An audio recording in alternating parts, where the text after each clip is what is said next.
En adaptant une œuvre monumentale de Balzac, Xavier Giannoli réussit un film assez monumental lui aussi. Une grande fresque parisienne avec une multitude de premiers rôles et de seconds rôles, un film absolument tourbillonnant, éblouissant dans sa narration et dans sa mise en scène. Mais je suis peut-être celle qui a un petit peu plus de réserve sur certains aspects du film.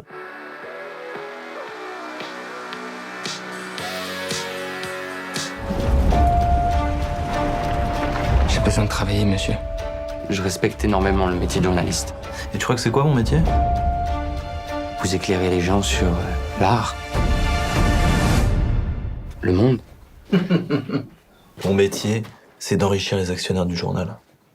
Xavier Giannoli s'intéresse plus particulièrement à la deuxième partie des Illusions perdues, c'est-à-dire le volet parisien des aventures de Lucien de Rubempré. Jeune poète idéaliste d'Angoulême qui va découvrir dans la capitale les joies et les douleurs de la corruption du monde intellectuel sous l'époque de la Restauration. C'est vraiment l'ascension difficile d'un jeune crève-la-faim à Paris qui découvre que tout coûte cher, les loyers déjà, et puis l'apparence, la nourriture, etc. Et il entre dans un cercle de jeunes intellectuels, de jeunes journalistes. Lucien de Rubempré va découvrir le monde de la critique artistique, un monde où les critiques en fait lisent assez peu les livres, et de toute façon ça ne pose aucun souci puisqu'ils sont capables de dire tout et son contraire sur le même ouvrage du moment qu'ils sont bien payés pour le faire. Notre ligne éditoriale sera simple, le journal tiendra pour vrai tout ce qui est probable.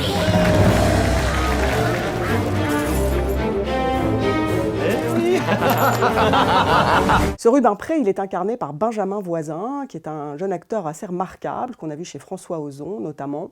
Il apporte à Lucien de Rubempré évidemment sa jeunesse, une certaine forme d'innocence, un certain goût du pouvoir qui va se retourner contre lui. Il est vraiment bouleversant de bout en bout. À ses côtés, il y a Vincent Lacoste.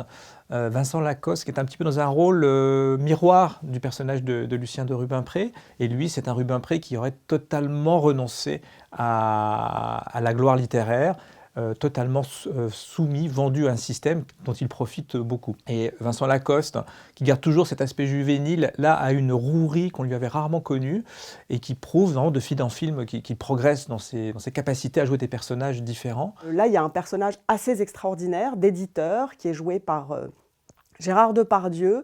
Gérard Depardieu qui était déjà le héros de Quand j'étais chanteur de Xavier Giannoli et qui réussit là un numéro ogresque comme on les aime, assez remarquable, d'éditeurs illettrés, analphabètes, qui ne lit évidemment donc jamais les livres qu'il publie.